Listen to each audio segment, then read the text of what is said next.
வாணியம்பாடி அருகே டீ கடைக்கு கும்பலாக வந்த பேருந்து பயணிகள் சமோசா மற்றும் டீயை குடித்துவிட்டு பணம் கொடுக்காமல் நழுவிச் செல்ல முயன்றதால் ஏற்பட்ட வாக்குவாதம் முற்றி பெரும் மோதலாக வெடித்தது. டீ கடை உரிமையாளரை கும்பல் சரமாரியாக தாக்கிய சிசிடிவி காட்சிகள் வெளியாகியுள்ள நிலையில் சம்பவ இடத்தில் நடந்தது என்ன? திருப்பத்தூர் மாவட்டம் வாணியம்பாடியை அடுத்த நெக்குந்தி சுங்கச்சாவடி அருகே டீக்கடை வைத்து நடத்தி வருபவர் காதர் பாட்ஷா. திங்கட்கிழமை இரவு கடையின் முன் பேருந்து ஒன்று வந்து நின்றுள்ளது.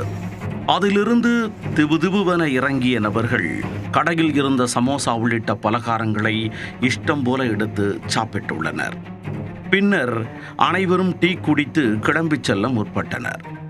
அப்போது கடை உரிமையாளர் காதர் பாஷா 11 சமோசா மற்றும் 11 டீ என கணக்கிட்டு அதற்கான தொகையை அவர்களிடம் கேட்டுள்ளார்.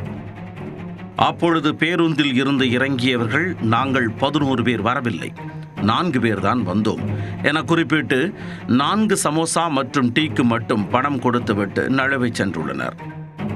இதை கவனித்த உரிமையாளர் காதர் பாட்ஷா, ஒரே பேருந்தில் வந்த நீங்கள்தான் மொத்தமாக கணக்கிட்டு பணத்தை கொடுக்க வேண்டும், பணத்தை கொடுக்காமல் செல்வது எப்படி நியாயம் என கேட்டபொழுது இருதரப்பிற்கு இடையே கடும் வாக்குவாதம் ஏற்பட்டுள்ளது.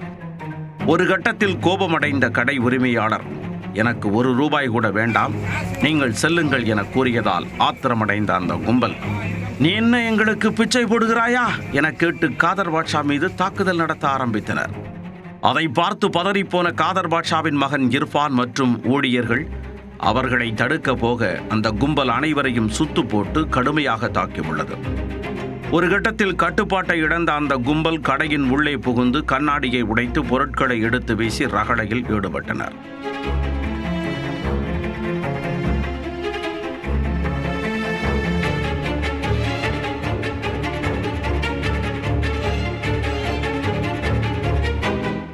தகவல் அறிந்து வந்த காவல்துறையினர் இரு தரப்பினரையும் அழைத்து விசாரணை செய்ததில் பேருந்தில் வந்தவர்கள் கிருஷ்ணகிரி பகுதியைச் சேர்ந்தவர்கள் என தெரிய வந்ததை தொடர்ந்து எச்சரிக்கை செய்து அனுப்பி வைத்தனர்.